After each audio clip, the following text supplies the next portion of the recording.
now is CNN safety analyst and former safety inspector for the FAA, David Susi. David, good morning. Thanks so much for being with us. So let's talk about just different parts of this bipartisan bill. And first, the increasing the number of the air traffic controllers. The goal is to close the gap of 3,000 vacancies. And we've heard so much about these shortages and the fatigue that the traffic controllers have been facing.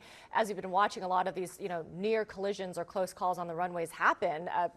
A lot more than we want to see. How quickly, David, do you think we'll see some of these shortages alleviated? It take quite some time. I mean, selecting to get 3,000 people, they're going to have to go through about 9,000 candidates. The washout rate for air traffic controllers is about 30%, or excuse me, more like 60%. And so it's not easy to find that many people to fill those positions. Okay, and what about this technology to prevent collisions? There's additional runway technology that will be installed by the FAA. What can you tell us about this technology and how it helps prevent collisions? Well, the idea is that it's more autonomous, that it's going to watch these things automatically, which is long overdue. That should have been done a long time ago, but it has to get passed by Congress to get paid for because it's not cheap. It's something that we talked about a long time putting in place. Even the trains, if we talk about the positive train control, Congress issued that mandate to put these controls on to make sure the trains don't crash around a corner.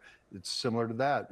You say, let's put it in place, but are you willing to fund it? Are you willing to actually put it in place? And it really means a lot, the fact that this bill adds the funding that's necessary to put that into place. I'm very excited that they passed it. Yeah, whatever, that needs to be done to increase, safety and more eyes on what happens on the runway.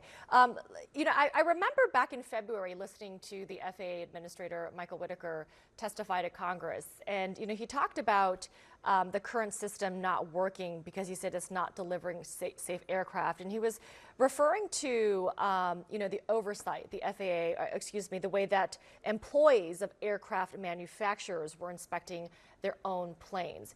Do you expect that oversight to be overhauled or changed where you don't have, let's say, Boeing employees inspecting their own planes? Well, they're still going to continue that. You have to clarify this a little bit, because what we're asking them to do is to have more oversight over those people who do work in the facilities. So, for example, the organizational DAR is someone who is given the authority to say, this is what we have to do in the inspection. What do we have to look at? Do we have double oversight? Do we have the required inspection items looked at? That's what these people on site are going to be looking at. They're not going to be out there looking at every single part of every single airplane. That's not what the intent is. The intent is to have better oversight over those people who determine what is safe and what is not, which again is long overdue. That should have been done quite a while ago. Probably after the MAX 8 accidents, that's when this should have been put in place.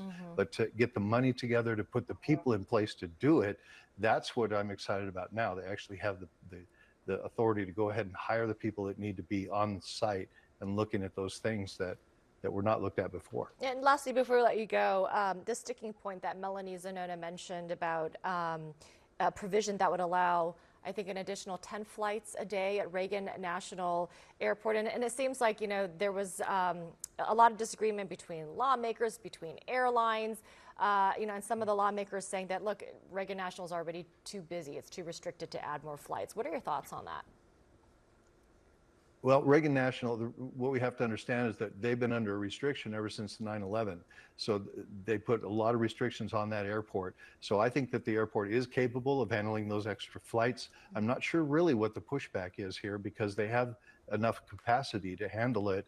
They're just, I think it's more of a political reason for the fact that the Congress does not want to be responsible for adding stress to a system that's already there. So it's kind of strange to me that that's even in this bill, but I don't see any problem with having it in there. I'm not sure what the push is yet. It must be a political push more than a technical push. Right, got it. Well, David Susi, really appreciate your time on this. Thanks so much. Good to see you. All right, still to come, the